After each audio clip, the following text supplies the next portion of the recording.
Anong birth month mo? January. Sila yung malambing, masarap magmahal, pero madaling magsawa. Habang nasayo pa, sulitin mo na. February. Sila yung super moody, madaling ma-inlove, madali ring makamove on.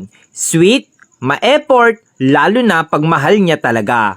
March. Sila yung malambot ang puso, madaling lambingin, masarap mahalin, pero grabe kung magalit, mabilis mag-move on.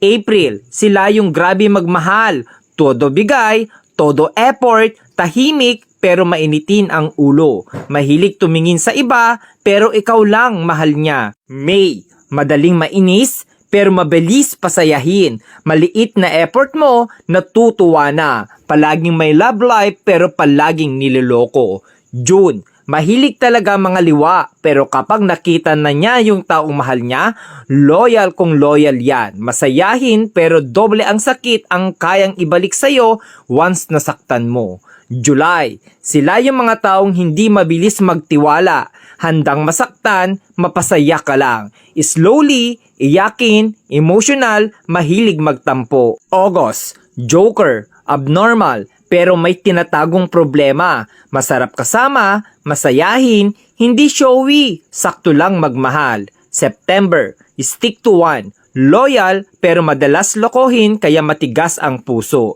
Masarap maglambing, mabait pero demonyo magalit. October, pag pinakita mong sa kanya ka lang at sayo lang din siya, pero pag niloko mo, mas maloko yan sayo. Mapang-asar pero siya yung napipikon.